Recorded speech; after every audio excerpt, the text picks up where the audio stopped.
ഫുട്ബോളിൽ കോയിൻസിഡൻസ് ആയിട്ട് പല കാര്യങ്ങളും സംഭവിക്കും. അപ്പോൾ അത്തരത്തിലുള്ള ഒരു കാര്യമാണ് നിലവിൽ നമ്മുടെ വേൾഡ് ഫുട്ബോളിൽ സംഭവിച്ചിട്ടുള്ളത്.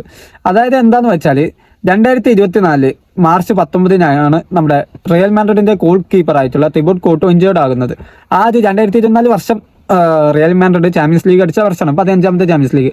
അപ്പോൾ അന്ന് കുർട്ടോക്ക് പരിക്ക് പറ്റിയപ്പോൾ പിന്നെ ലുനിനാണ് വന്നിട്ട് ആ ഒരു ടീമിന്റെ ഗോൾ കീപ്പിങ്ങിൽ വലിയ രീതിയിൽ പങ്കുവച്ചിട്ടുണ്ട്. റിയൽ മാഡ്രിഡിന്റെ സെക്കൻഡ് കീപ്പർ.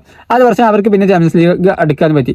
ഇതിന്റെ കോയിൻസിഡൻസ് എന്താണെന്ന് വെച്ചാൽ ഈ വർഷം 2026 മാർച്ച് 19 തന്നെയാണ് നമ്മുടെ തിബോട്ട് കോർട്ടോയ്ക്ക് വീണ്ടും ഒരു പരിക്ക് പറ്റിയിട്ടുള്ളത്. ഏകദേശം 1.5 മാസക്കാലത്തോളം തിബോട്ട് കോർട്ടോ പുറത്തായിരിക്കും. അപ്പോൾ അന്ന് നമ്മൾ കണ്ടതാണ് ആ ഒരു ഹാഫ് ടൈമിൽ ആ ഒരു ലുനിന് സബ്സ്റ്റിറ്റ്യൂട്ട് ആയി വരുന്നു. പിന്നെ അതിനുശേഷം ഏകദേശം 4-5 സേവുകൾ ലുനിൻ നടത്തുന്നുണ്ട്. ഒരു അടിപൊളി പെർഫോമൻസ് ആണ് കാഴ്ചവെച്ചത്. അപ്പോൾ നിലവിൽ നമ്മുടെ സോഷ്യൽ മീഡിയയിലേക്കുള്ള ചർച്ച എന്താണെന്ന് വെച്ചാൽ റിയൽ മാഡ്രിഡ് വീണ്ടും ഹിസ്റ്ററി റിപ്പീറ്റ് ചെയ്യുക എന്നുള്ളതാണ്. കാരണം സംഭവിക്കുന്നതെല്ലാം സെയിം പാറ്റേണിലാണ്. കുർട്ടോക്ക് പരിക്ക് പറ്റുന്നു, ലുനിന് വരുന്നു, ഒരു മാസ്റ്റർ ക്ലാസ് പെർഫോം ചെയ്യുന്നു. പിന്നെ ഇതിൽ ക്രേസി ഫാക്ട് എന്താണെന്ന് വെച്ചാൽ ഇതിൽ അന്നത്തെ റിയൽ മാഡ്രിഡിന്റെ ഓപ്പോണൻസും ഇപ്പോഴത്തെ റിയൽ മാഡ്രിഡിന്റെ ഓപ്പോണൻസും സെയിം ആണ്.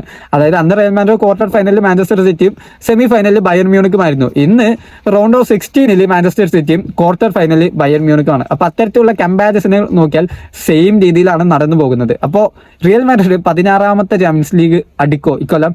ഏതായാലും നിങ്ങളുടെ അഭിപ്രായം തീർച്ചയായും കമന്റ് ചെയ്യുക. അതുപോലെ ഫുട്ബോൾ കാര്യങ്ങൾ ഇഷ്ടമെങ്കിൽ നമ്മുടെ വീഡിയോക്കൊക്കെ ലൈക്ക് അടിക്കുക, ചാനൽ ഒന്ന് സബ്സ്ക്രൈബ് ചെയ്യുക.